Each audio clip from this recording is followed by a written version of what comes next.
And I'm Guy. And this is your home for everything Alberta Independence, broadcasting twice daily, once at 12 noon, once at 5 p.m., Monday through Friday, once on Saturday at 5 p.m., and interviews dispersed throughout the week. We are changing our schedule starting next week. We're just going to broadcast at 5 p.m. Monday through Saturday. So that's exciting. We're doing some transitions. We're making some new assets, getting some new music. Next week's our transition week. The week after that, we'll kind of debut the new show, which is, again, is all about Alberta independence, just a lot more tightly refined. True. And also working on some edited videos and some other tactics up our sleeves. But before we start, thank you so much for joining us today. Please don't forget to subscribe because, again, it is what helps us out the most. Yeah. Also, we try to read all your comments live after each segment. But if you feel so inclined and really want your comment read, you can always super chat. We will pause the whole show for those. And also, we have memberships. Yeah. Let's get into some comments and then we'll go into the breaking news. And the breaking news was great for today, actually. Glenn Gunn says, howdy guys. Why do you think this dingbat is avoiding the press for the past 4+ days? Could be because maybe we're in a technical recession that's just technical, but he doesn't want to have to talk about it. Well, his whole campaign, he ran on, he was the economist, he was the best choice, he's the one that's doing everything. But it doesn't matter how good of an economist you are. When you want to go to war with the United States, there's going to be consequences. I was watching Northern Perspective again today, and they did a fantastic article about how Canada has been violating the USMCA for well over 5 years now, since almost the beginning of Joe Biden's term, and now they want to blame everything on the orange man. And Glenn Gunn continues, technically he's short, technically he lies daily, technically he didn't know Epstein, so technically what can we technically believe about the economy? Very true, Glenn Gunn. Hello Todd, says that was a service rig running in tubing or tubbing? Tubing. Running in tubing today, Guy, the derrick hand on a service rig. Oh, fantastic. That guy that was jumping up and slipping around. It did not look like a fun job, especially in those weather conditions with ice all over the platform. On there. any conditions. Yeah. Did you see how high up it is? And again, you could I can't say that word on YouTube. You could take your head off. Yeah, well, and that even the pipe had to be heavy when it's that freaking long. Todd also says the metal things whizzing by were the blocks and balls and elevators. Well, all that looked very dangerous. Todd says all that stuff was tiny compared to the drilling rigs. Yeah, I do know that bit. And Trace of Freedom, hello, thank you for being here. Todd says they service existing oil wells. Yeah. Cool. And Steven Jensen says about a truck damage. No idea what that's about, but hello, Steven. Thank you for being here. Okay, let's go right into the breaking news if we can, I guess. Yes. Oh, wait, maybe before we do, did you want to show the trailer for... Yeah, well, I was going to do it in breaking news, but yeah. Tonight, it's already posted and scheduled. In our interview with Culture Casino will premiere. If you don't know who Culture Casino is, he has his own channel, talks a lot about culture, entertainment, pop news, and appears on a panel with me on WDW Pro as well, but he's more of a regular. So he says, quote, freedom of speech is foundational for any kind of democratic movement. Freedom of speech is foundational for any kind of democratic movement. You cannot have a democracy without freedom of speech because you can't you lose the ability to share differing ideas. And if you can't do that civilly, then you don't have a democracy. You have some form of authoritarianism. Every action taken by governments worldwide, I mean, not just Canada, not just the United States, but globally, have been taken to divide populations that traditionally were more unified, that shared cultural touchstones and points in time that we could all recall. We had shared knowledge that has been slowly excised from the general population. We used to also call that common sense. That's all storytelling was. Storytelling often is a parable, a way of pursuing communicating culture. And so storytelling is one of the most important ways to do that. And so that's why people got involved in the culture war, people like me and others, because we were losing those touchstones. If you don't have a moral standard, what are you going to replace them? And so as you suggested, having a consistent moral foundation is probably the basis for civilization as we know it. And that will premiere right after this live. This live will kind of spit you out towards that one, or it'll be live at 7 p.m. Again, it is a premiere, so we will be there in the chat talking with you as well. Yeah, I think it'll be live at 7 p.m. I think the live today, it's not going to spit you out right in there because it's a little bit shorter of a live based upon how many articles I have today. Yeah, but I mean, it redirects you so you know exactly where to find it. So it'll just show up on your screen and you can click it and wait for it if we don't go through the whole 2 hours. So go watch it and go watch it with us. Okay, now do you want to get into breaking news? Breaking news, yeah. Let's go to breaking news. Oh, and thank you so much once again to Culture Casino for sitting down with us. And it was, again, very, very interesting. Extra, extra, read all about it. Extra, extra, read all about it. And starting the breaking news from Courtney Thoreau saying the genie is out of the bottle. It's not going back in. Mitch Sylvester was asked on Global News Morning if he'd accept the results of a no vote and stop the separation fight in that case. He says he might, that it depends on a lot of things, but adds that the movement won't stop. Yeah, I don't think the movement's going to stop at all. The genie is out of the bottle. And the fact of the matter is the worse the economy gets, and if Canada keeps heading in that same direction, the movement's only going to gain more traction no matter what kind of underhanded tricks the federal and provincial governments try to play to derail it. You tell Albertans, will you accept the results and then stop the advocacy work for separation? Well, that depends on a lot of things. Will I say that? Will I stop personally? You know what? That's a possibility. But will the movement stop? I can't control that. This movement this genie's out of the bottle. It's not going back in. Alberta is going to continue to do legal. Well, this is a legal path that we're taking. It's nonviolent. It's confrontational, no question, but it has to be. So what we're trying to do is get a better deal for Alberta and Albertans. And you know what? I'm sure that will not ever stop. Okay. You tell Albertans, will you accept the... Yeah, and he's absolutely right about that. I don't think it's ever going to stop either. I think even if the Conservatives get into power in 3 years, which is a long way from now, they're going to continue the federalization of Canada. And again, the independence movement for Alberta has been going on for the past 90-something years. It's not like it's something new or a new sentiment, or that people are just now realizing about the inequities that Alberta faces within the federal government and trying to have its own voice and being able to affect change. So it'll continue forward. And I think with the momentum that we have right now and that we will continue to gain, especially as more people realize that it is not just a technical recession, as more people realize that it is not just technically globalism, technically more immigration, but it's all things that affect them, the movement will push forward and have more and more people behind it as well. Yeah, absolutely. Let's go into the next article. And the next article was actually the big article of the day, I thought. I think this was an absolutely ridiculous statement coming out from Mark Carney. So trendingpolitics.ca says, quote, Prime Minister Carney says the quote-unquote weakness in Canada's back-to-back quarters of economic contraction is partly a side effect of the government's decision to slash immigration targets, arguing fewer people means lower headline GDP numbers. And this is absolutely ridiculous. He's not slashing immigration numbers. He's shifting numbers around. It's the same amount of people coming in, just the way they're totaling who's actually a citizen, who's actually on PR status and whatnot has been rearranged. It's the same amount of people coming in. It's a massive amount of people. And even if I was to give him the benefit of the doubt and he said, oh, it's because I'm slashing immigration, you don't see the result in the GDP numbers that freaking quickly. Mm-hmm. He's failing. He's failing on a massive scale. He's failing what he claims he's supposed to be good at, which is the economy, and it's only going to get worse from here. Mexico is approaching the final stages of their new USMCA agreement. Canada, on the other hand, seems to be a long way off.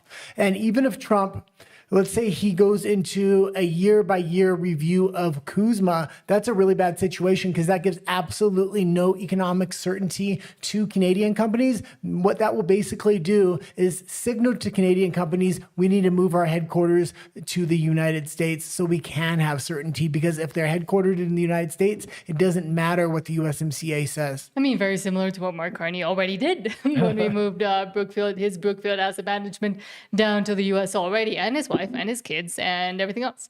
So, and wanting to blame it on immigration, saying that now we need more, is also insane. And if anybody, any of the elbows up crowd doesn't even try to question the fact that he's starting to say things like this, then I feel really sorry for them. Well, and this little fate or this little fake that he's trying to stop immigration is absolute nonsense. He's absolutely opening it up with any relatives from somebody that has permanent residency or citizenship is going to be eligible now to come to Canada. He's planning to open the doors wide open in late 2027, early 2028. He's simply trying to wait Trump out.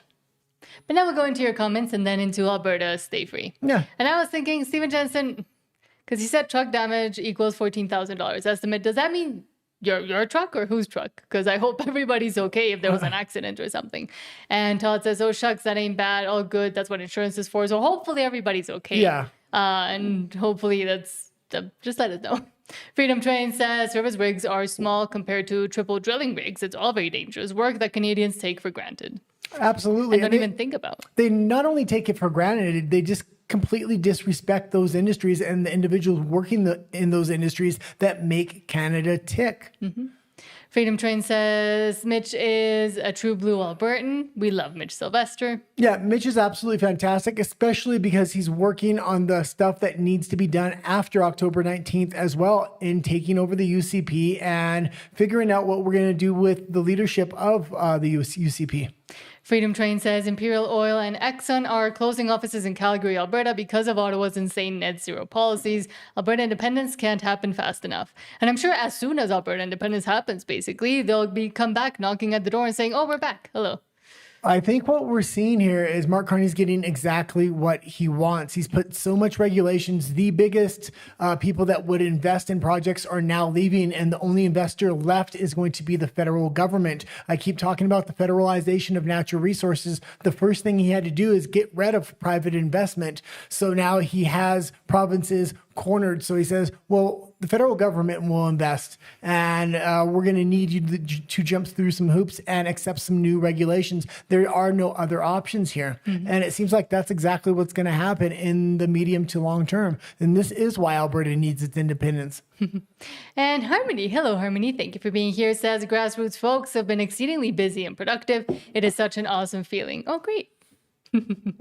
And Sanjali says he got in an accident. No, Stephen Jensen. Oh, Stephen Jensen says, yes, my truck during slow roll in Red Deer on Sunday afternoon. Oh, I'm so sorry. God. Because Stephen Jensen is always very kind and gracious to the show, so I hope everything's... I mean, I hope you're okay, and it's just like... That's a lot of damage, though. $14,000 worth of damage, especially for a slow roll. Did you roll into something? Did somebody... or hit you. Hit you from the side at an intersection or something? Yeah, let us know. But I hope you are okay. And I mean, material cost, and especially if there's insurance, hopefully that's fine. But I hope you're fine. And I know you got a lot of flags on your truck. I think we actually got something in the Alberta Stay Free. So once you fix your truck, maybe this will be some inspiration for you. Hopefully it doesn't take you off balance. But again, let us know if you're okay health-wise, at least. Because the truck... Unfortunately, apparently not. Freedom Train says immigrants cost taxpayers $1.5 billion in services for every $100 million in tax revenue they contribute. Fact, it's bankrupt in Canada, and they don't want to admit it.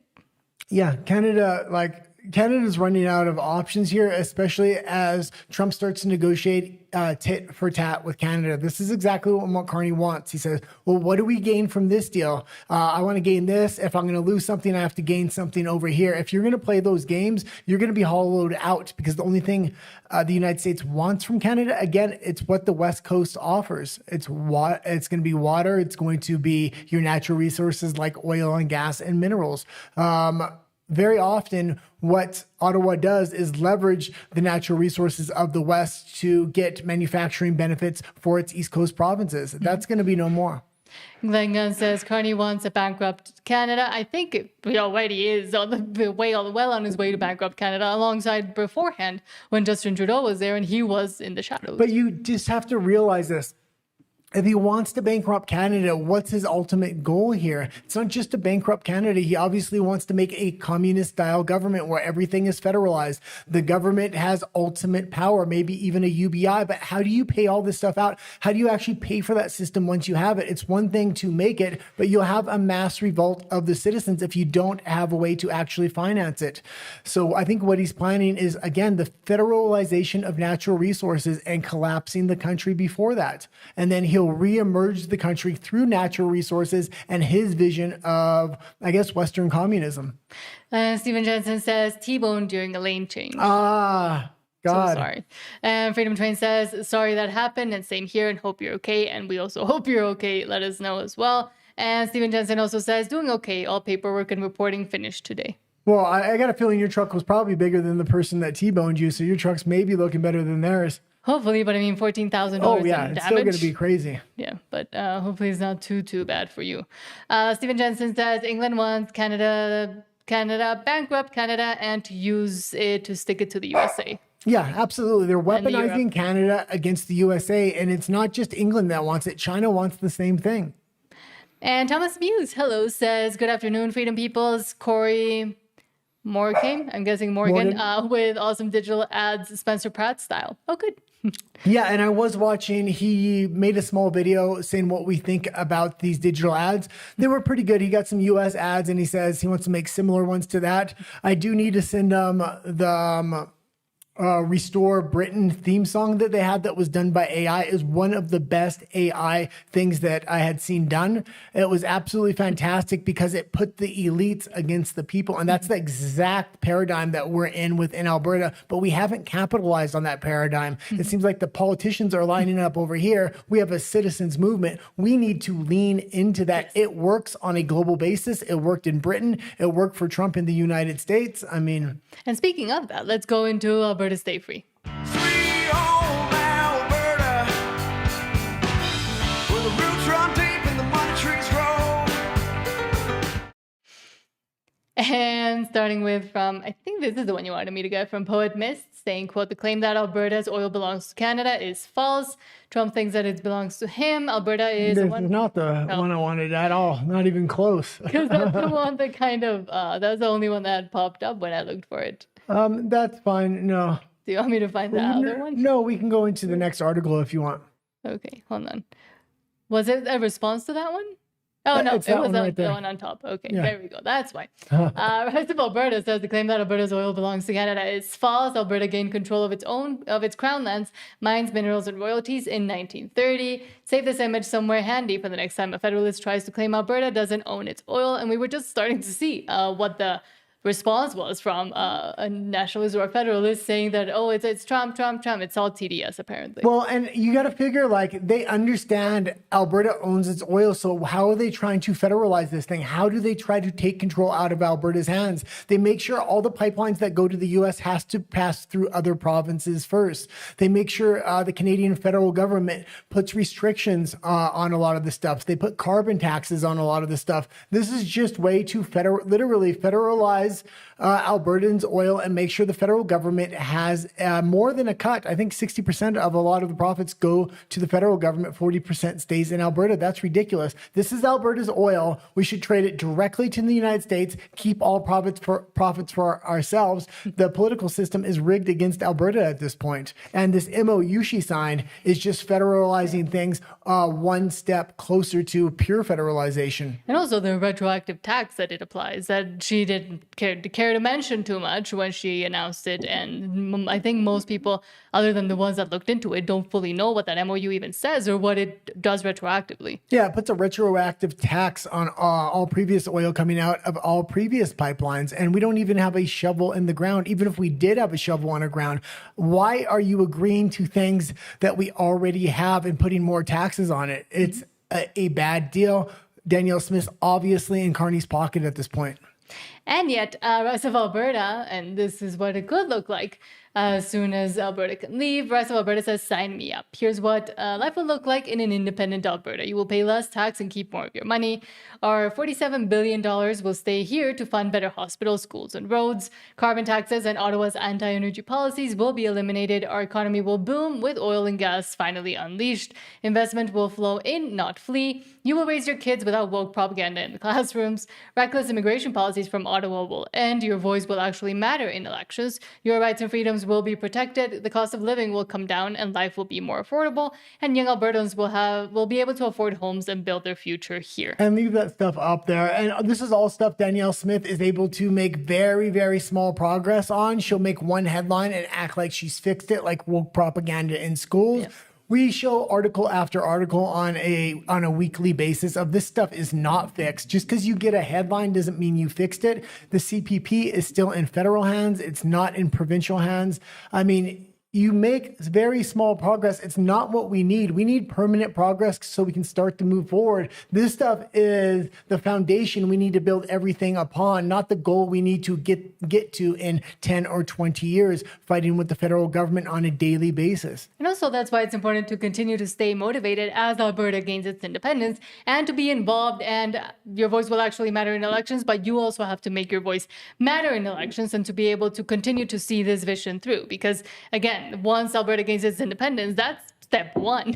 And then the building of it, the birth of a nation or the building of a nation is when it starts and when the engaged citizenry is the most important as well, not just right now during campaign season, for example. Yeah, let's go into the next post. And I think Stephen Jensen might like this one. No, I understand it's an American flag, but we need something like this for Alberta. The problem is you can't use this on a slow roll. You need quite a bit of speed. Otherwise, the flag's going to drag. So I'm not sure if there's a racetrack. I don't know. I'm not sure if there's a racetrack in Alberta, but if there is, this would make a fantastic photo opportunity. And it's Viva Fry that's posting it. Oh no, come on.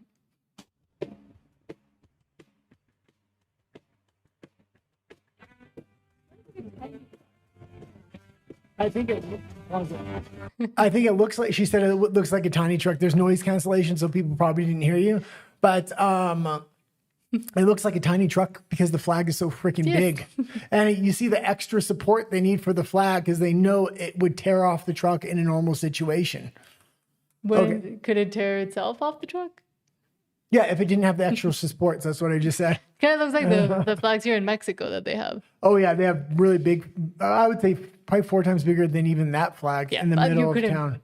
Parade around with the ones that we have here. Technically, you could. They've fallen down before, and it took hours to rescue people from under the flags.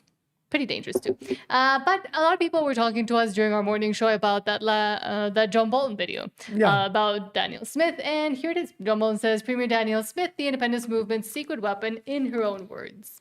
And he released this one today. I guess we'll watch a little bit of it. Yeah, and some people were saying he was using sarcasm in the beginning. I didn't get that, but if he was, that's great. I disagreed with the beginning, but I absolutely love the clips that he had overall. I don't think she's helping Alberta independence anymore. Hi, it's John, and welcome to the channel, 5:59 a.m. It is Tuesday, June the 2nd. I hope you're having a great start to your Tuesday with the big blue mug of coffee. I'm getting going late this morning, but there's a reason, okay? I had to find a lot of clips and put them into a video this morning, which you're going to see in just a moment. And in this video, I'm going to show you that Premier Danielle Smith is the greatest spokesperson for Alberta independence we could have. Now, there are people who are right now actively trying to get rid of her, and I would say, stop. We need her. We can beat the Forever Canadian campaign into the ground using her words. And it is sarcasm. Oh, it is sarcasm? Yes. Okay. Because I'm not going to say stop. I say what Mitch Sylvester is doing, strategically planning the takeover of the UCP and new leadership is absolutely necessary. That being said, he has fantastic clips lined up here. You're going to have to be ready to pause this so you can read some of it. Okay. So let's keep her around. She's one of our greatest weapons. Now, Danielle Smith has gone to the Calgary Sun. Rick Bell wrote this article. I read this morning. This is the fear campaign you're going to hear about leading up to October the 19th. Danielle Smith drops a $400 billion bomb on Alberta separatism. And we have a rebuttal to this, and I hope we get out in front of this. We need to have somebody going out and saying to Rick Bell, we would like to rebut what Premier Danielle Smith says, because we could be one of the richest countries in the world if we leave. Dubai with snow, as my friend Dennis Kalma says. And here's what I want you to understand, folks. What you're seeing on the screen right here is true. All of these people on the screen are now the same. They are the same. They want to maintain the status quo. And we want better for Alberta and Albertans, and we can do better. So, in the words of Danielle Smith, here are the reasons why Alberta should leave Canada and become an independent nation. I hope you enjoy this. I'm talking about is values, continuity, vision. To reunite our province as an unbroken and powerful tradition, we have the ideas, we have the courage, and we have the passion and the skill to unify, inspire, and move Alberta forward. She was so young. Oh, do you want me to read it? So that was, hold on, I have to go back. It's fine. You can just leave it there. I can read it. Danielle Smith's address to the Wild Rose Alliance Party on September 16th of 2000 now, and she is now the Premier of Alberta. And it continues, does it sound like these things still need to be addressed 17 years later? This vision is for the future of Alberta has not yet come to pass. And now Ottawa Alberta... overtaxed. Sorry. That's fine. Okay. You can just let it play through. Okay. Us. I mentioned that at the beginning of the evening that our program costs are 70% of all tax dollars. We only collect 40%. Ottawa collects 60%, and then they use political means to transfer it. Alberta, year after year, has $20 to $25 billion that is siphoned out of our system to go to Ottawa so that it can be spent mostly in Quebec, but also in other places that vote Liberal. Come together here today because Canada stands at a critical crossroads. Beneath our feet here in Alberta, we stand on oil reserves valued at over $9 trillion. And one more thing, we literally live on top of more than 1 trillion barrels of oil and more than 1 quadrillion cubic feet of natural gas. What's your message for the Liberal leader? Well, you can't ride 2 horses at once. You got to decide. Are you going to repeal the policies that have killed investment in Alberta so that we can be that energy superpower?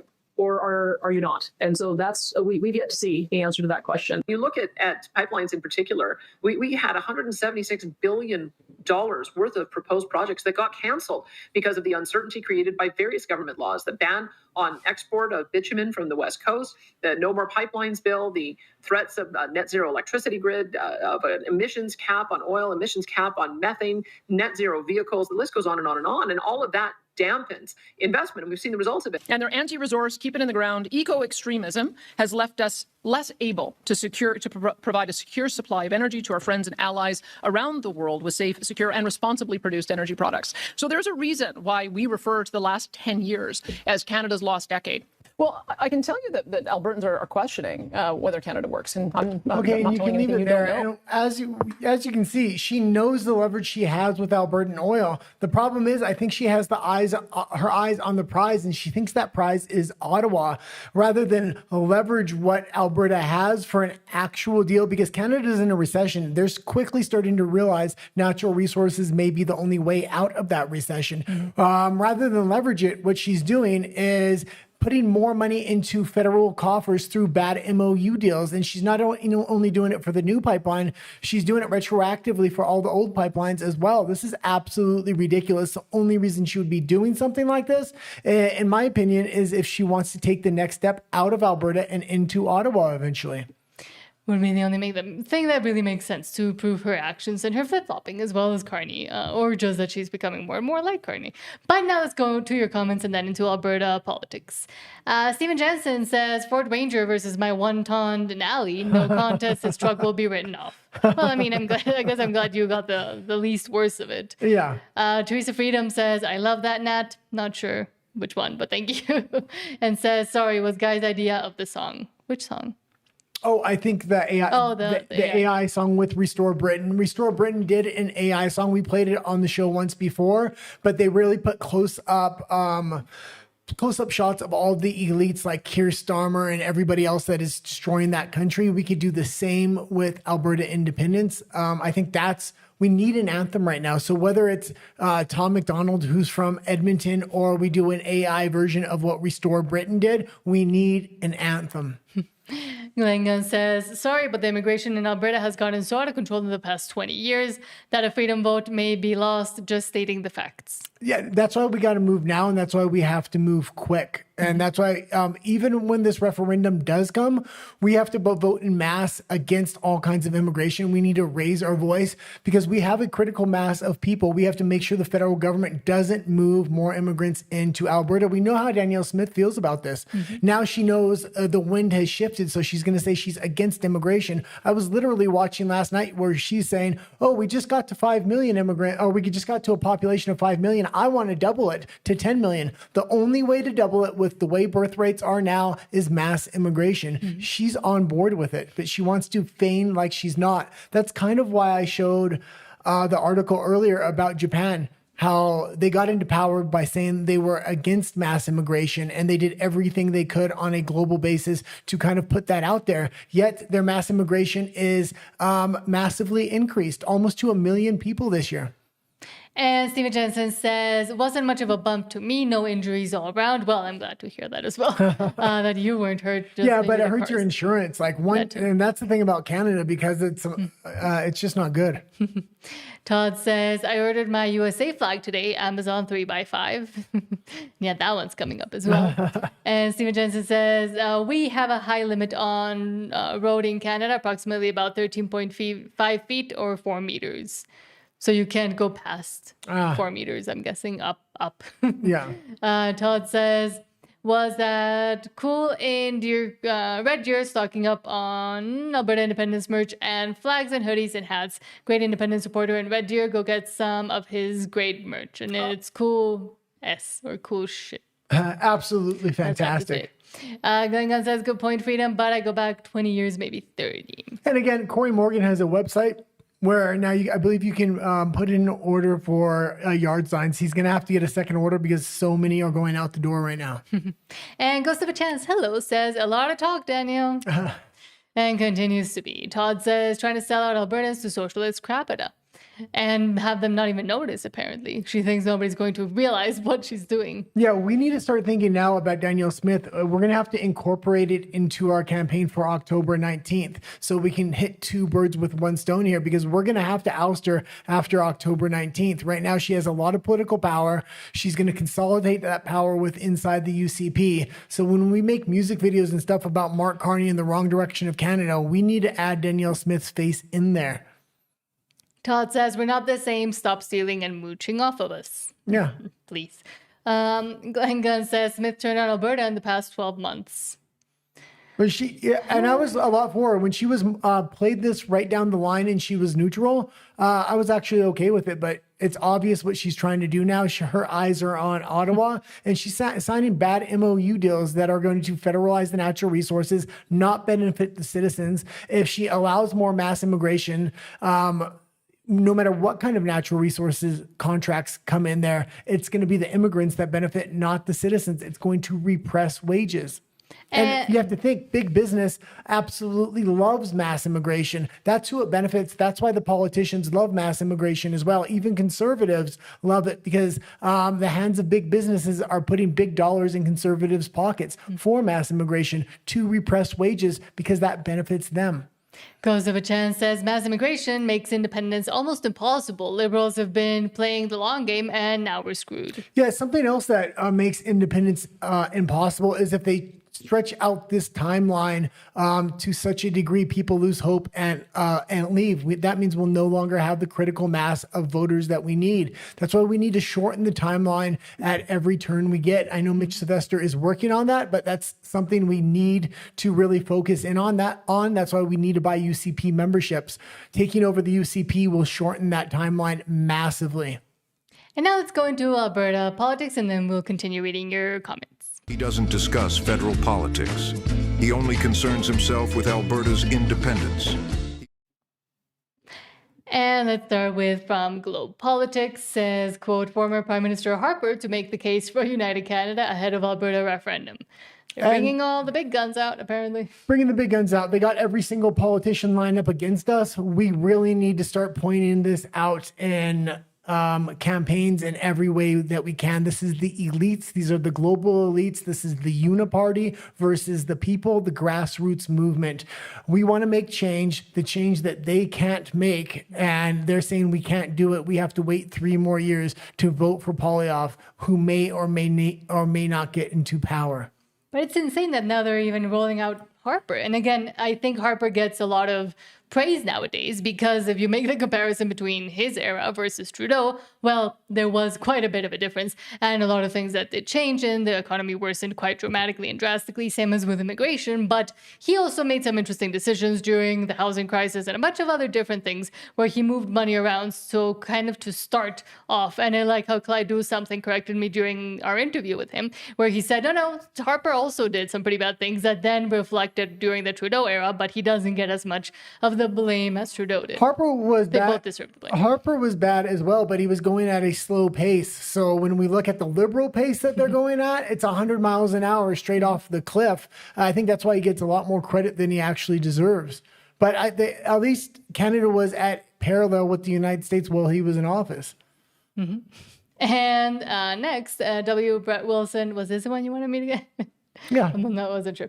Says a brilliant summary on why the so-called separation movement hasn't done its homework, and frankly, it's led by a team of world-class morons, excluding the thoughtful Keith Wilson, whom I often disagree with, but I do respect. Alberta needs a better deal. Yeah, and I don't think he understands what's going on here. These are fake and fraudulent numbers Danielle Smith's trying to throw out there, and we have people like Britt Wilson backing her up. Keith Wilson actually has real numbers from the APP. He's also doing secondary numbers from, I'd say, non-biased groups, business leaders from inside and outside of the country. They're going to do real analysis.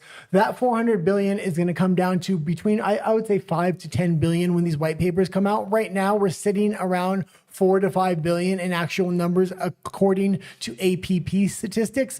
A lot of the stuff is already done. We already have ownership of a lot of this stuff. There's a few things that, yeah, it's going to cost some money, but to build a lot of the infrastructure, there's not a lot left to build, actually. We just have to take over existing infrastructure. But even there, I mean, he says Keith Wilson is thoughtful, he says, and he does respect. And also at the end there says Alberta needs a better deal. So, I mean, swayable. Leave this up here.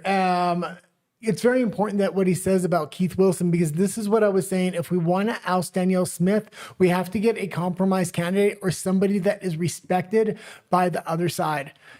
Even he respects Keith Wilson. Everybody I hear from the other side, even Jason Kenney respects Keith Wilson because he'll actually debate him. Everybody respects Keith Wilson. If we're going to put somebody up against Danielle Smith, it's going to have to be a Keith Wilson, I believe. And there's not a lot of other names that we're going to be able to pull this off with. She has massive support right now. Or at least it appears so, but yes, I'm guessing still. Okay, moving on. Well, I'm going to say this. She has massive enough support where it's going to be a coin toss, even if we put Keith Wilson up there. That's why we have to be very strategic about the time we actually take our shot, because if we take the shot and miss, it's going to be almost impossible to unseat her at that point. And now, interestingly, from the Western Standard, says, quote, Alberta and Quebec's premiers set to discuss possible east-west energy corridor. Oh, God, look, she was talking to EB, she was talking to Saskatchewan, Manitoba, Canoe, now she's talking to Quebec. And what is this? This is federalization on a massive scale. And I'm not going to be surprised if she has made backroom deals to take Poilievre's spot, but she's in a position right now. They're going to want to conduct the federalization through her, and that will stop. They believe that will stop independence. And I do see this as a last-ditch effort, not last-ditch, but as an initial push for an effort to silence and maybe continue to quell both movements as well. Absolutely. By having more and more connections built between them so they can then continue to talk about becoming independent, and now they rely on each other too. Yeah. But now let's go back to your comments, and then we'll go into Alberta personalities. Todd says, should have been doing all of this when Trudeau was first elected. That's when the alarms should have went off. Yeah, absolutely. But I mean, people didn't see it at that time. Canada's a highly liberalized place. I mean, we should be a lot further along than we are. Our politicians haven't helped us out, and the people really haven't pushed the politicians to the degree we need to. We needed to already have something like Bill 99, which Quebec has, that we could just push this thing forward. Why aren't we getting that now? Because it's going to be impossible to get Danielle Smith to push a Bill 99 through there. So this is why we're going to have to take control of the leadership and the UCP so we can start creating bills to make an easy path towards independence and to keep the federal government out of it. Glenn Gunn says, Corey will need 20 orders. This province will get covered. We need to get them in certain neighborhoods. Absolutely. Yeah. And again, is anybody doing the idea that I said where you should just mimic the Forever Canada ones, but forever in debt, forever taxed? If that was a good idea as well. Do it. But if your neighbors have, say they have one Forever Canada sign in their yard, you need to put up a wall of Alberta independence in your yard, and they'll be like, well, what's that? Well, I had to build the wall. I had to protect my property.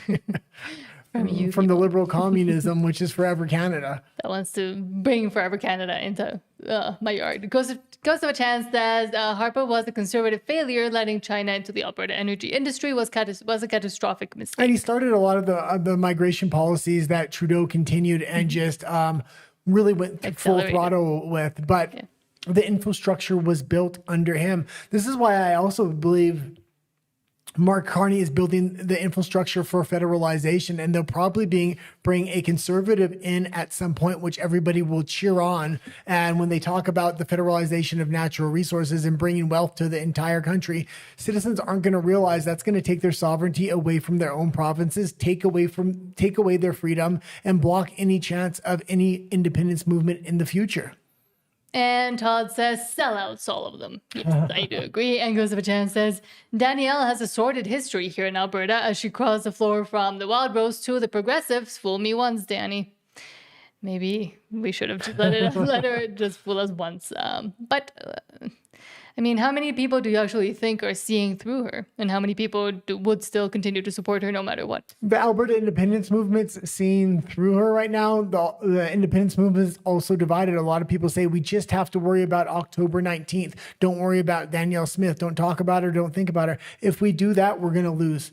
And I'm glad Mitch Sylvester is actually working on the UCP and other things. That's actually as important, if not more important. The UCP now has mechanisms in, even if we win a binding vote, they get final approval. So if we don't own the UCP and the leadership, it doesn't matter if we get our binding vote and it goes through at that point. Mm-hmm. We need to start working on both. So when we put campaigns in there about the elites, how the grassroots movement and the citizens want to make change themselves and we don't want to do it through politicians, we need to put Danielle Smith in with Mark Carney. Mm-hmm. Tal Talks, hello, says, howdy again, Nat and Guy. Thank you for being here. And Freedom Train says, Smith dumped more than 500,000 temporary foreign workers into Alberta. Kenny did the same. They haven't been here for 6 years yet to vote. We're walking a fine line. I know a lot of people that work in the oil industry, and they're either having a tough time finding a job or their wages are massively repressed now, and they're making 30 to 40% less than they would have. A lot of people don't want to take that job for the amount of risk and hard work they're being asked to do. And how is that even possible? Only through migration. Even flooding the market with women couldn't do it because a lot of these jobs aren't the kind of jobs women can do. But with migrants, it is going to repress the wages. But also the temporary foreign worker program initially just started with agricultural workers that were coming up seasonally. It was a seasonal temporary foreign worker program where agricultural workers came in as kind of farm hands and just to lend a hand, be able to make a little bit more money or quite a bit more money than they did back home and then go back home to continue to work on their own fields and their own things and their own farms and families. But then it got twisted into this where now it's for temporary foreign workers for Tim Hortons, for example, where it doesn't really make sense because there are Canadians that are looking for those kinds of jobs.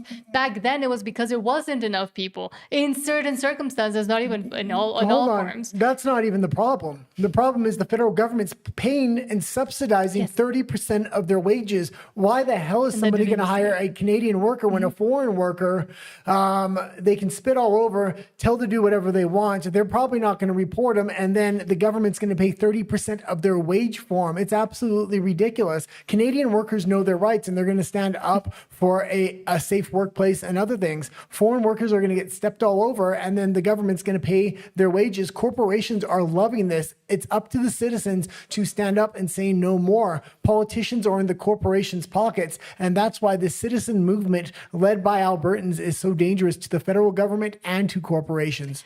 But again, I was going to just finish. It wasn't even for anybody that wanted to become a temporary foreign worker. It was for Mexican agricultural workers and certain people from the Caribbean. That was it. Those were the only ones that were allowed to get temporary foreign worker status.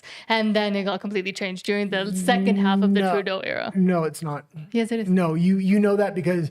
I have a friend that used to work for the Mexican consulate that worked in that program. So she explained it to all the me. restaurants I've worked in and other things, it was flooded long before Trudeau.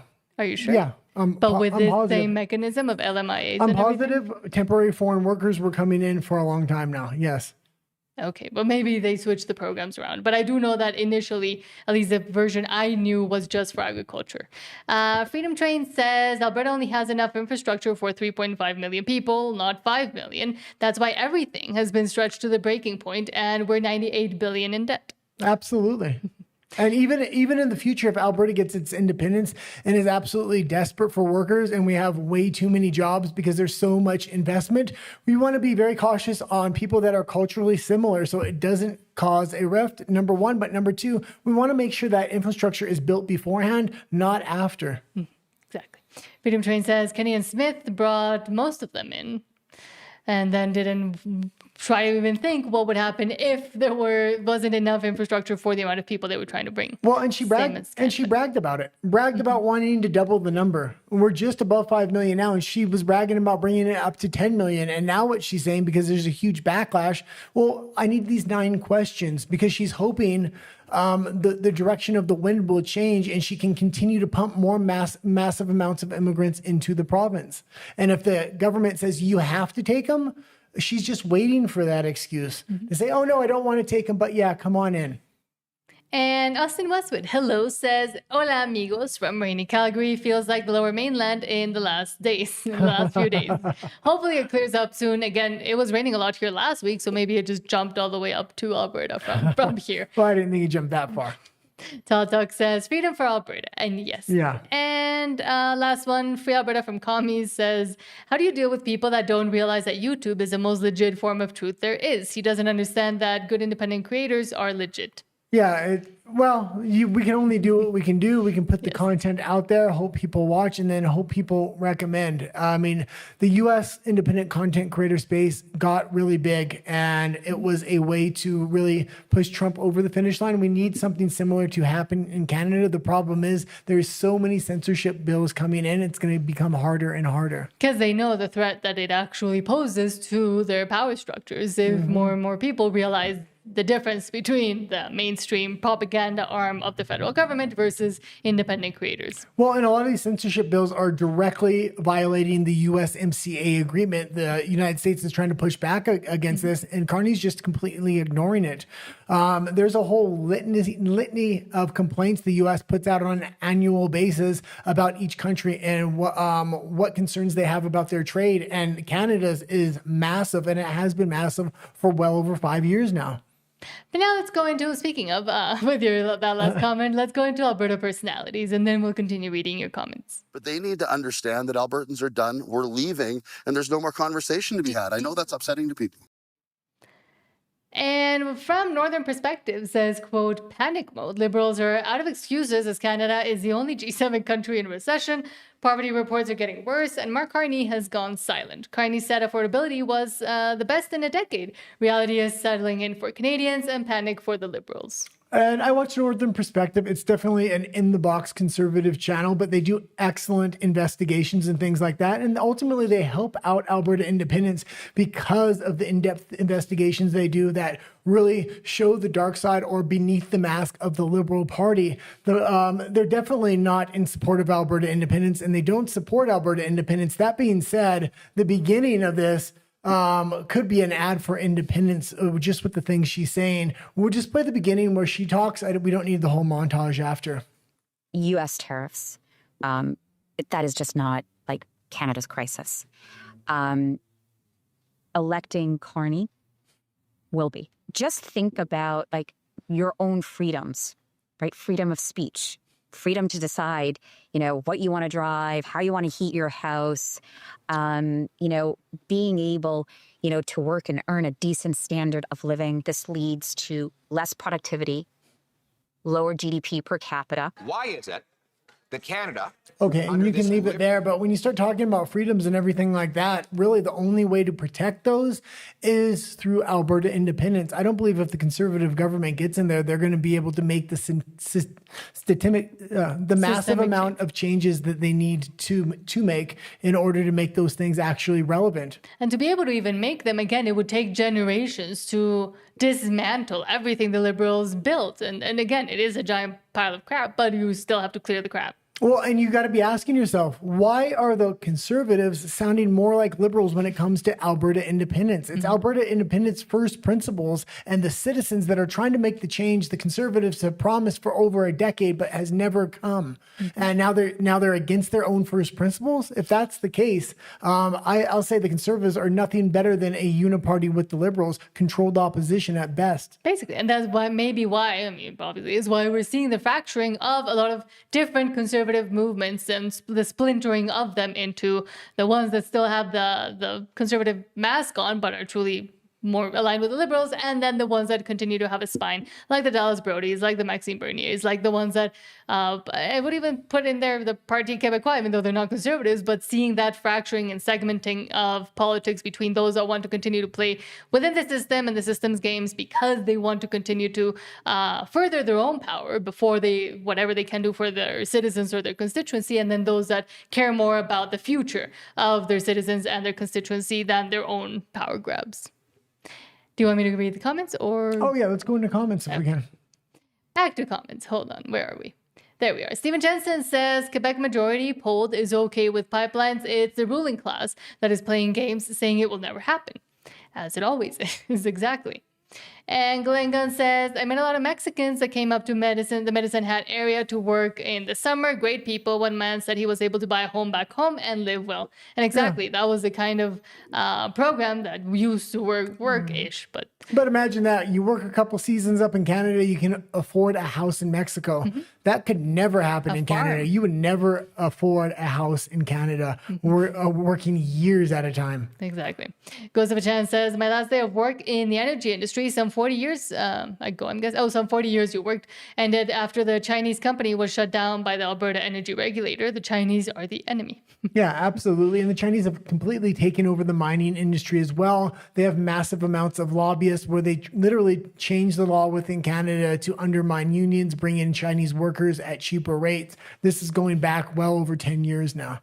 Todd says, always will. Not anyone can be a roughneck in Alberta, but anyone is welcome so long as they can pass a rite of passage. Wondering what that you envision that one to be. Stephen Jensen says, remember the Alberta Calling campaign? Calling illegal immigrants is what it did. And Todd also says, we're still paying our roughnecks well. Last time I checked, probably find out this winter, might go back to the rigs, come freeze up. Yeah. And Todd says, my buddy's just getting on one. Problem is, they might be getting paid the same, but everything costs 10 times more now in Canada. The inflation and the printing of money is absolutely ridiculous. And the amount of taxes that come out. Like if you actually made that wage and there was no tax on it or limited tax, that would be fantastic, but there's not. And Todd says that his friend wouldn't go if it wasn't worth it. So I guess they're still paying a bit at least, or enough to. Well, it's paying better than anywhere else in Canada, but you're going to get taxed from here to wazoo. I mean, literally, if Alberta gets its independence and we go to a zero tax rate for citizens, you're going to be able to work for a couple of seasons and buy a house, like the Mexicans were able to work on a Canadian farm and buy a house back in Mexico. And Independent Alberta says 1930 and howdy, hello, thank you for being here. KP4U says good day to you, Independent Alberta. And everybody within Alberta Independence, I'm guessing. Todd Talks Again says hello. Portofino says it'll never happen. That Quebec premier won't get elected. Yeah, we'll have to see. I mean, the PQ is actually falling in popularity. They were expected to win. The Liberals are having a lot of people step down and actually try to take positions within Quebec parties as well. I see that the Liberals are trying to infiltrate a lot of Quebec politics right now. But now let's go into Alberta's Canada. I'm angry. I've had enough of these people. And let's start with Kirk Lubimov saying, quote, in 2025, Mark Carney saying the U.S. is driving itself into a recession. The probability of a recession in the United States has gone up significantly. And in 2026, we're in a technical recession. Well, and I think he meant Canada, not the United States here. So the U.S. is driving itself into a recession, pressure on the world if the U.S. doesn't change course. The probability of a recession in the United States has gone up significantly, and I take no joy in that it becoming more likely. So the U.S. is driving itself. Recession. America's going. Yeah, right. What do you got to say now, there now, Mark? And from Freedom Honey, very prescient. Freedom Honey says, everything Canada does is gay. CN Tower says, the bottom of the hour rainbow show will be dedicated to Pride Month throughout the month of June. Happy Pride.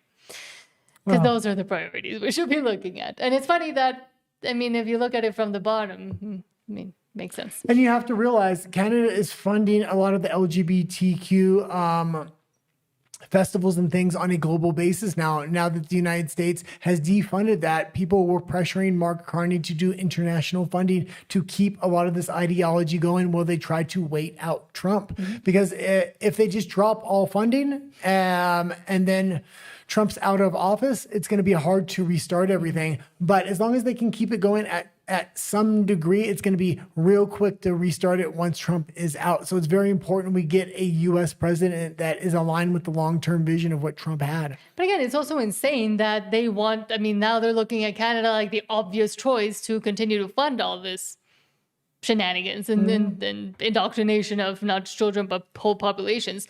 And I will say, when we first got to Mexico, I realized, and I did a whole in-depth investigation and story about a lot of these alphabet community organizations that had interestingly moved and have headquarters now here in Mexico and other Latin American countries. And there's a lot of money, or there was when USAID existed, a lot of money being invested into these new organizations within countries where, I mean, they're not super welcome. They're a bit more welcome now. But, and I said back then, 2 years ago now, that they were just kind of laying in wait until they could actually crawl back up and continue the operations. But they needed somewhere to safeguard all of the practices that they were doing anyways. Well, and all this funding for them, the cheapest way to keep funding this LGBTQ nonsense, if they want to, is cut down from a season to a day, not a month, a day. One day is easy to fund for a regular organization if they want to keep that shenanigans going. I'm all for defunding it. That being said, why is it a season in Canada? In a lot of countries, it's a month. It's absolutely ridiculous. Veterans get a day. I mean, most other things get a day, but again, not most other things, not anymore. No, Black History Month, you name it. There was two other things that they're talking about. This month of celebration is coming up. I don't know if I put it in tonight's show, but ridiculous is what it is. And let's see from JJ McCullough. Interestingly, I would love to interview JJ McCullough at one point, because it says CBC coverage of, quote, Alberta separatism in 1982, the only time in Canadian history an Alberta separatist was ever elected to do anything. Yeah, it's nice to see some retro footage here as well. To reinforce those rural roots, the separatist candidate Gordon Kessler stages a media event to demonstrate that he can ride a horse like a Marlboro cowboy should. But when it comes to his well-organized and well-financed campaign, Mr. Kessler is not riding as hard against his opponents in this by-election as he is against Ottawa and Prime Minister Pierre Trudeau. Metrification, bilingualism. He was involved with Pearson when they destroyed the flag of the country and gave us a maple leaf flag. There's no maple leafs west of the Manitoba border. Why do we have a maple leaf by unilateral decision on Canadian flag? I guess the list goes on and on and on. There's no end to what he's done to this country. But he tells his audience these are minor evils compared with the Constitution. A Constitution that just wiped out your right to own property.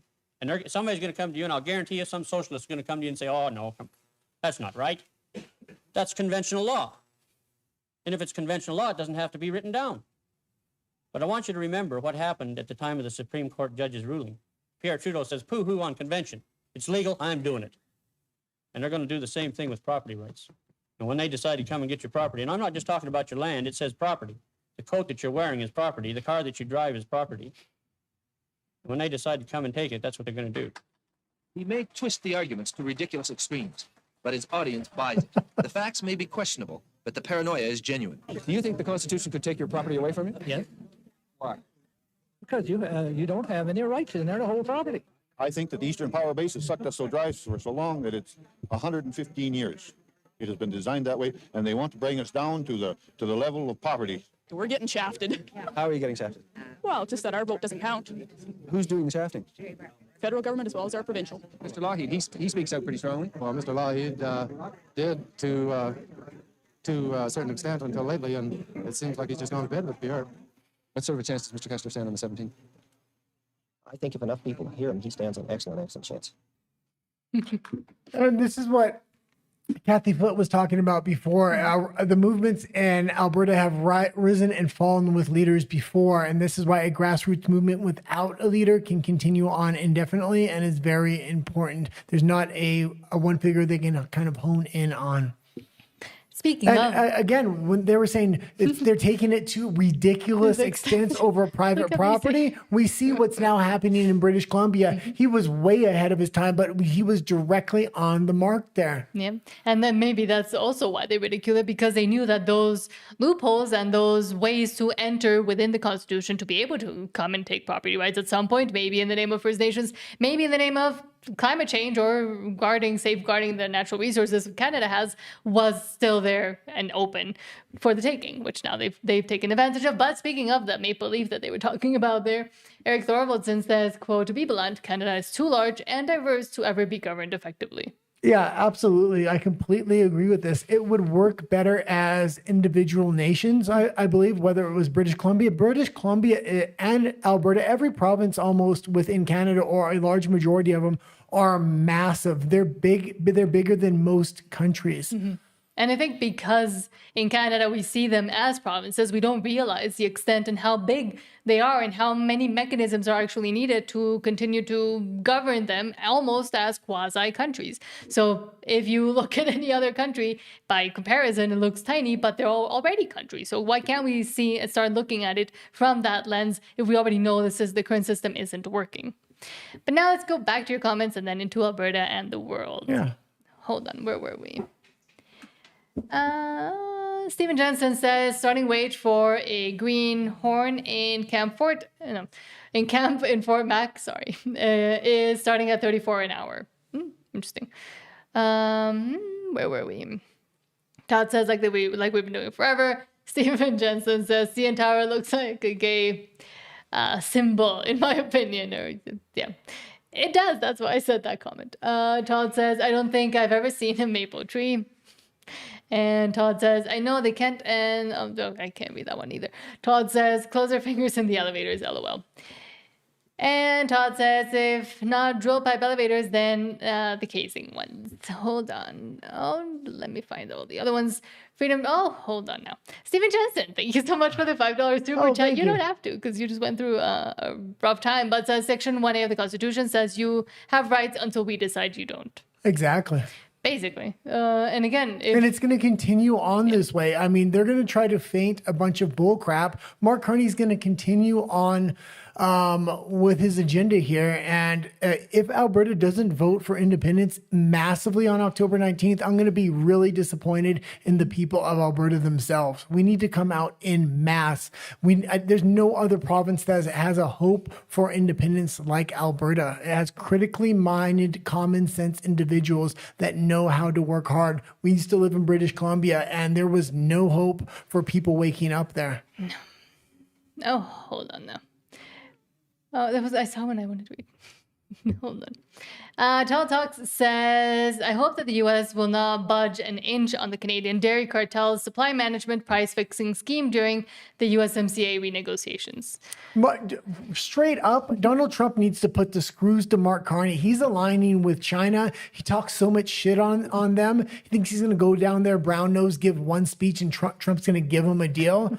Screw that. Put the screws to him. You already got to deal with Mexico. Mexico's got most of the stuff that Canada did. And this is going to help Alberta independence in the end. Yeah, there's going to be some short-term pain, but it's going to send people en masse to the polls. And it's going to be impossible for Carney to blame this on Trump, because every other G7 country had to put up with Trump, and they got a deal. Carney had the best deal, is what he said. Well, we're going to see what happens to that best deal when it goes year to year to year.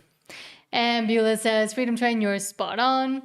And what I actually think is going to happen with that USMCA is he's going to put a yearly review on it.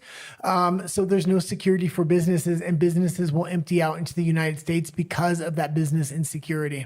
Celsius Maximus Hello says they think Trump will tank the midterms, but it looks like he may destroy them and keep doing what he's been doing for the next 2 years. Then Liberals are screwed in Canada. Well, what most people don't realize is this is Trump's last term, and even if he loses the midterms, it doesn't matter. He's going to do whatever the hell he wants right now. I think he's actually in a pretty decent position. He may win or lose a seat in the House or the Senate, but I think it's going to be pretty close to what it is right now. It's 2028 I'm worried about because Alberta independence actually needs a good candidate in 2028. The strongest candidate to support Alberta independence by far and away is going to be J.D. Vance.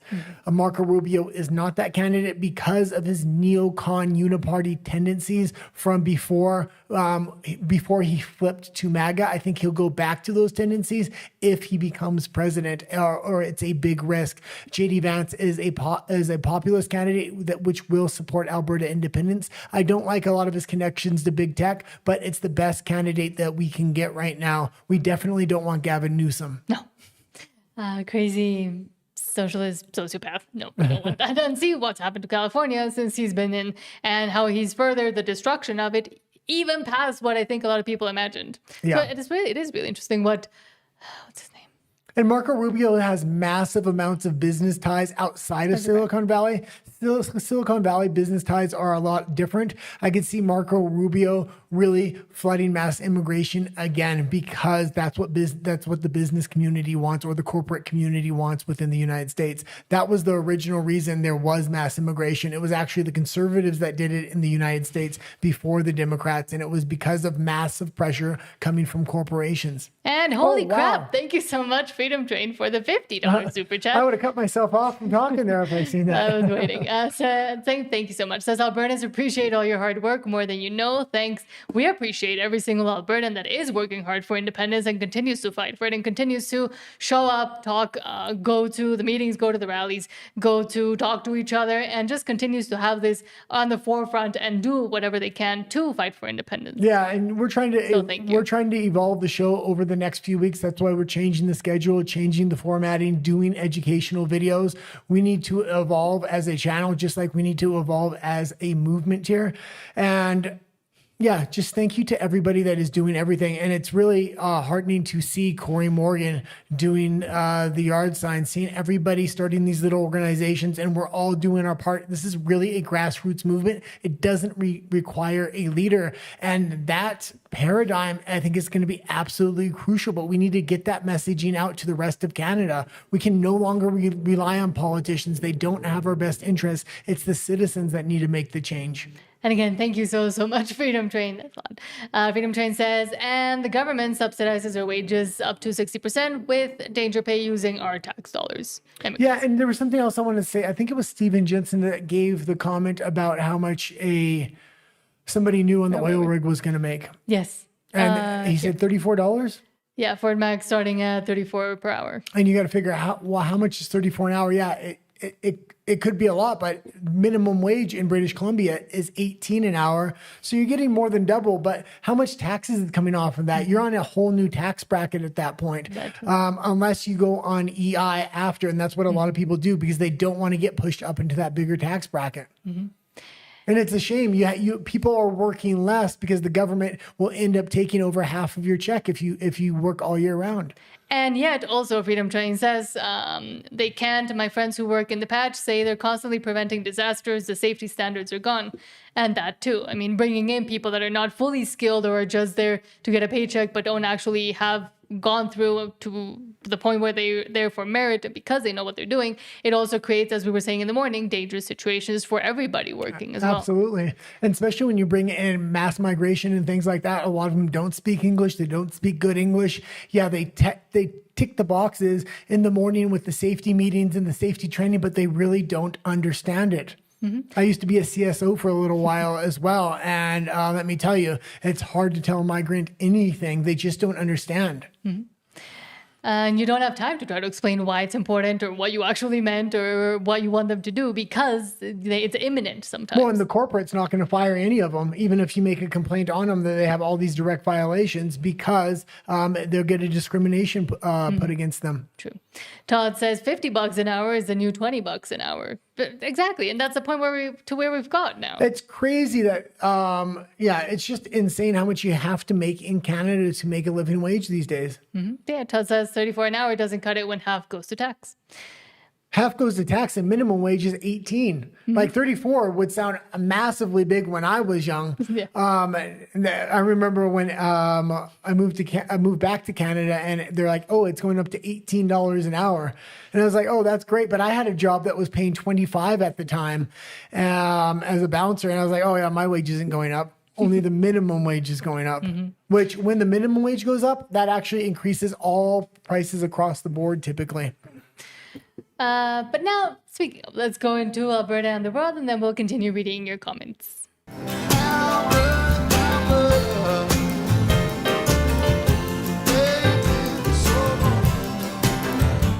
Oh, yeah, maybe.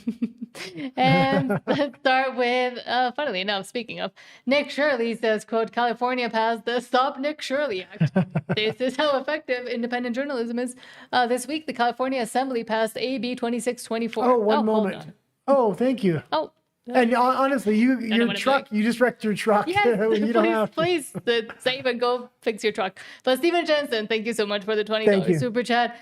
Says, you're starting to be a significant voice in Alberta independence. I know many people who watch your show as much as possible. Keep up the good work. And thank you so much. And again, we're not canceling the morning show, at least for a bit, just to cast it. It's because we want to be able to build better and be more effective as well with our voice. But I think we're oversaturated with twice a day. It's nice that we can get a broader audience and people have discovered us now, but going back to that 5 p.m. time slot and then expanding back out into the morning later on and refining the show and being able to make educational videos. Yeah, I think we're at that point in the campaign. Educated, edited videos with teleprompters that give out statistics and hard numbers and things like that is going to be crucially important.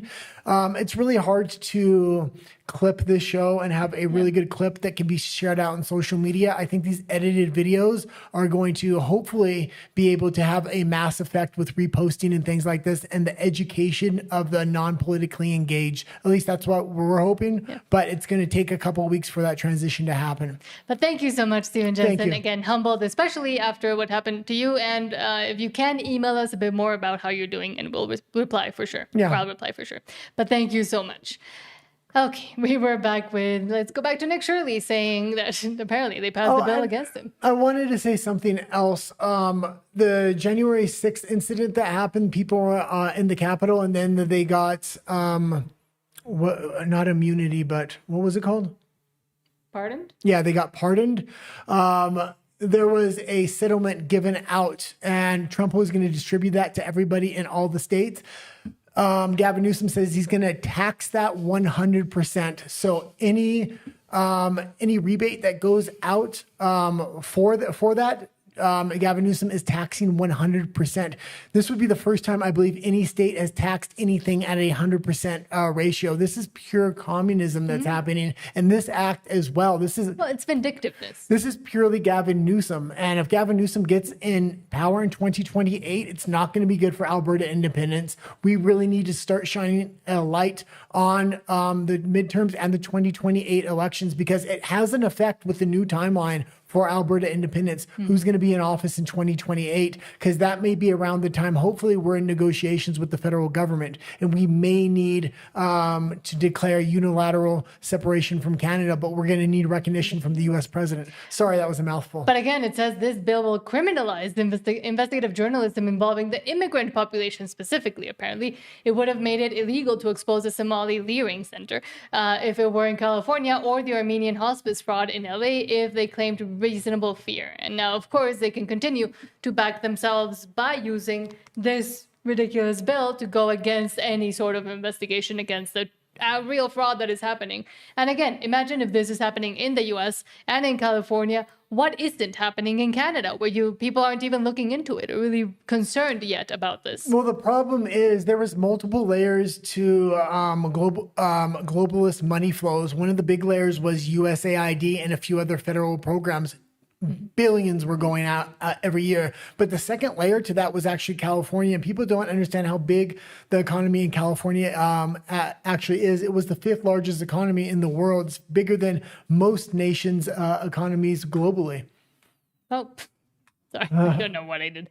California is actually crazy. They just passed AB 2624, aka the Stop Nick Shirley Act, to make it harder to investigate and expose fraud inside of the state of California. Now, this bill, AB 2624, is so bad that just since March 26, they've already created 4 different versions of this bill because of the pushback that they have received, because it is a direct violation of the First Amendment, and quite literally, they are trying to shill other people, not just journalists, but anybody inside the state of California, to look into fraud, specifically inside of immigration support services providers. They're trying to make it illegal. And I could see this not only coming to Canada, but there being a second layer to this. You can't investigate, but you also can't talk about the bill itself. That was something we talked about yesterday. They had the secrecy part of a lot of these bills they're putting into effect in Canada. Secrecy laws in Canada make a lot of these similar bills even more dangerous.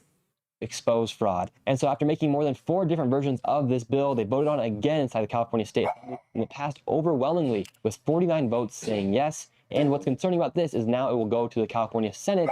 And when I actually confronted these people about this bill a few months back, one of the persons who was actually in the Senate in California, his name's like something with Wiener in it, I think like Scott Wiener, he even said that I was a psycho scam artist. Can you give us your opinion really quick on AB 2624? I think you're a psycho scam artist, so... You think I am? Please disclose how you think that. And so this bill passed, and now it's going to the Senate inside of California. But let's hear what Mia Bonta had to say about this bill, as she's the one who created this, and then we're also going to get into the nitty-gritty and the conflict of interest with Mia Bonta. So let's hear what Mia Bonta had to say about this bill. AB 2624 we've taken clarifying amendments in order to address feedback from First Amendment organizations. She knows the bill is so bad that she had to take back feedback from First Amendment organizations because this bill Okay, and we can leave it there. And this is just another example. But when bills like that get passed, even in California, it sets a precedent. And this is what they're doing within BC with the DRIPA laws. Once that sets a precedent, they bring it across Canada, but they also start rolling it out in other countries. Mm-hmm.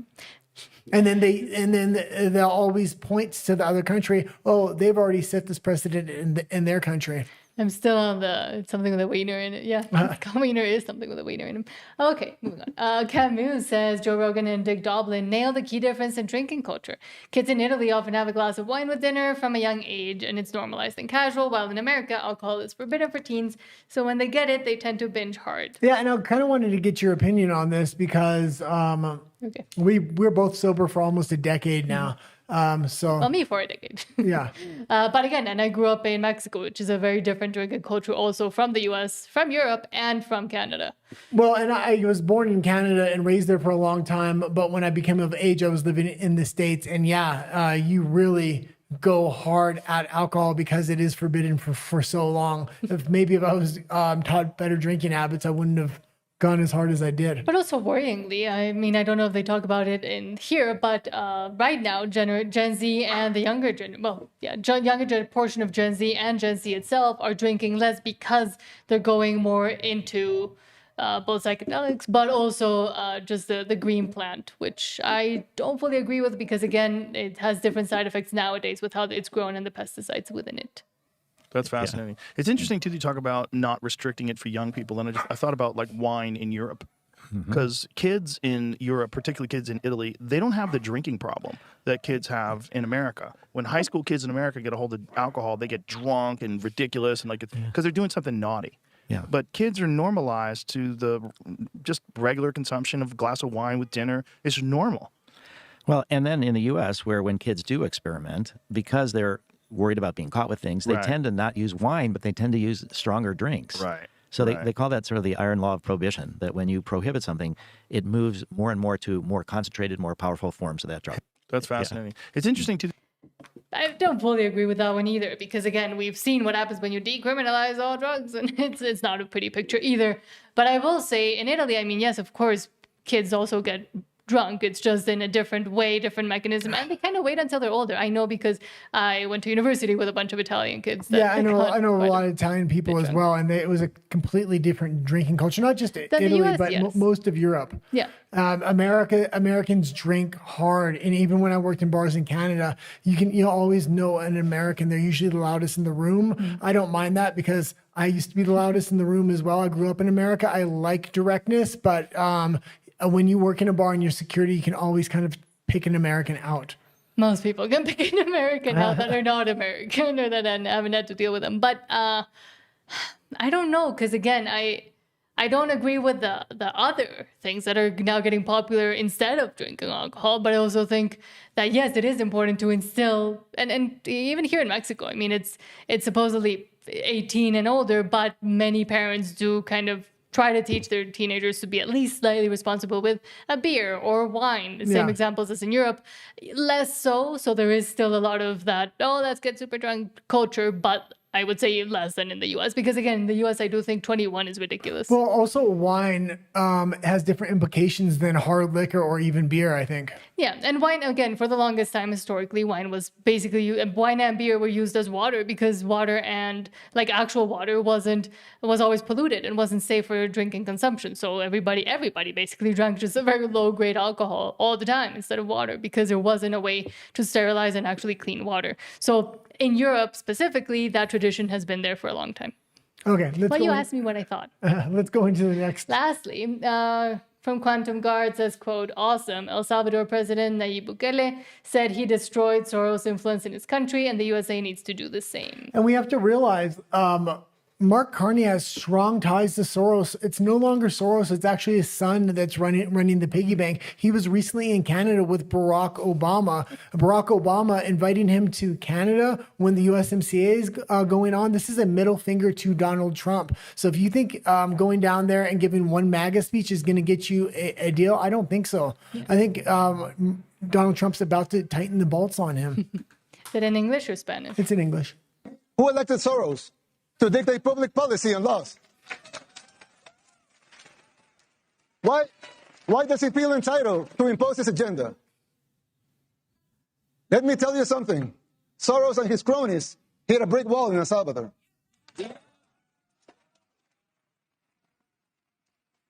Thank God, and all the glory be to him, Salvadorans are now immune to his influence. No one believes his lies anymore over there.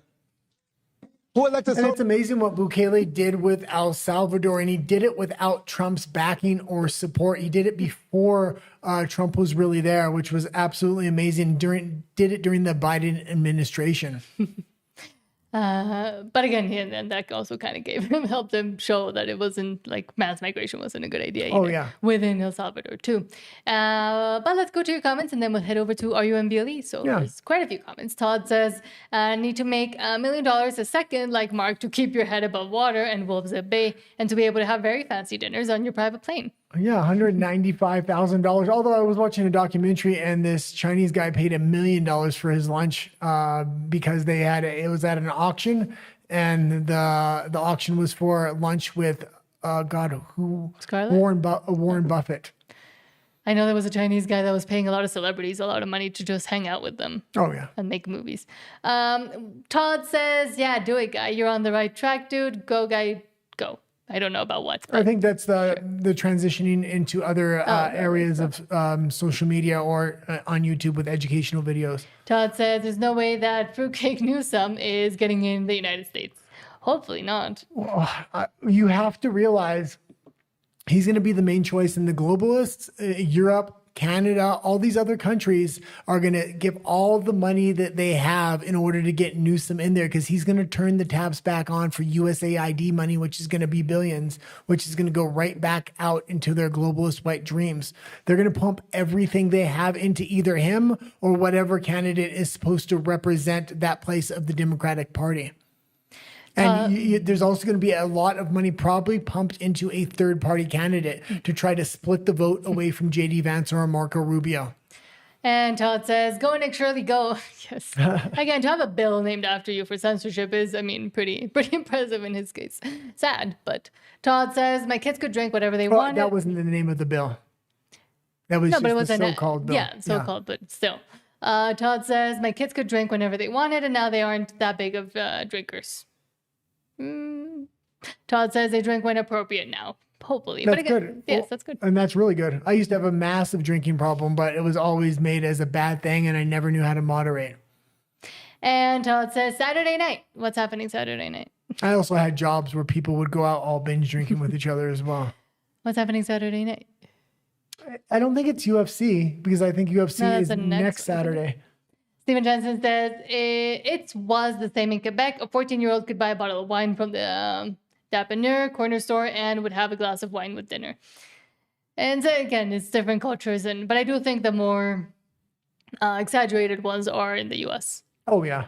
But I mean, a lot of kids in Latin America also drink too much. Todd says, I don't drink any hard no more. Beer only for this cat. Good.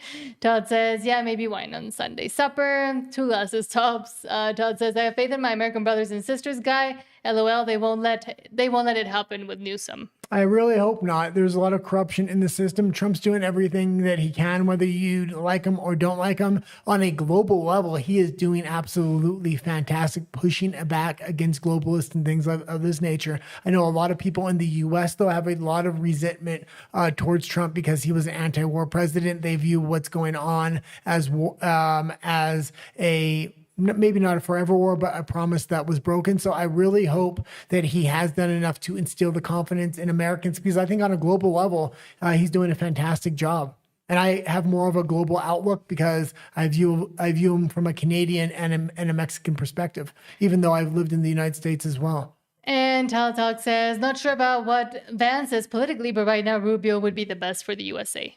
Rubio's not, because of his past history with the Uniparty and his connections with both the Conservative Party, but the Liberal Party as well, with big money, big corporation. A lot of his voting record isn't good as well. I would expect it to be his presidency to be more of a George Bush style conservative presidency. I know he looks like a populist now, but that change has recently happened since he's got in with the Trump administration. I think his true colors come back if he actually wins that office. And he's trying to ride the wave of populism into the presidency. I think J.D. Vance is more of an actual populist. Talk says, I know many Albertans that would love to work at the MAC in entry level, but they can't get in the door because of all of the do as they're told temporary foreign workers that have been hired. Yeah, and this is absolutely ridiculous. Like, that should not be happening in Alberta, and it's because of Danielle Smith. She's wanting to increase the population to 10 million. That means 0 jobs for citizens. She'll probably start subsidizing the wages of migrant workers for corporations of natural resource development. Satias Maximus says you could put a 15-minute recap out in the morning instead of the show. You'll think about that one? Yeah, that's a good idea. And also says you need graphics on your coffee mug. And he continues to say that. So we'll work on that one too. Talk says... yeah, the 15-minute recap is actually a really good idea. You can do that one. But just do the 15-minute recap live, because live is really easy to do. We're moving back into edited content. Edited content takes up a lot of time. So being able to do a 15-minute live might be good. Not live, but a recap, like a live recap. Video. Yeah, it's a live recap of the night before. Okay. Freedom Train says, this is madness. The free press is dead. Was it ever alive in California? Talk says, Nick Shirley is on Gutfeld again tonight. Interesting. We'll look for that one. Freedom Train says freedom of the press is supposed to be guaranteed by the First Amendment nationally in the U.S. Yes, but California is different, apparently. They have different laws. All kinds of crazy shit is going on in the United States. Every 4 or 8 years, you're getting a president that's going the opposite way. What happened under Biden, so many people have already forgotten. But what happened with the Twitter files and the amount of collusion and censorship that was coming in third hand from the government and the CIA having backdoor access to all these social media companies was crazy. And I remember at that time, there was just certain subjects you weren't allowed to make a video on. No strikes would happen. Your channel would just get banned. Freedom Train says kids do substances if they can't have a beer as well, and says a glass of wine or beer is much healthier than bad substances. And I fully agree with that. Yeah. Actually, but yes. Darryl Robinson says, hi, Nan and guys. Spencer Pratt latest AI commercial is great. A spoof on DC. I'm still surprised with Spencer Pratt. Again, reality star from the hills. I was really glad to see Corey Morgan was doing the yard signs, but also he's going to do advertising with AI. So all the donations that come in are actually to pay out content creators for AI, which I think is a fantastic idea. And I think he's looking probably directly at a lot of the US AI content creators right now. And Todd says, imagine 1 million in an afternoon. Exclamation points. And Freedom Train says, fine, as long as taxpayers aren't forced to pay for $500,000 in flight food. What a grift. Oh, yes, that's absolutely an insane amount of money while Canadians literally starve in food bank lines. He's eating it up on his plane. 3 flights, almost $200,000. And once again, we're heading over to RUMBLE now. And thank you so much to Steven Jensen. And again, please let us know how we're doing. I'll try to reach out in an email as well to see how you are. And Freedom Train for the super chats, but also to everybody that participated and sends us comments and lets us know what you're thinking, because that's the whole point of having a live show. Okay, we'll see you over at RUMBLE, 30-second wait screen, and then we pop up over there.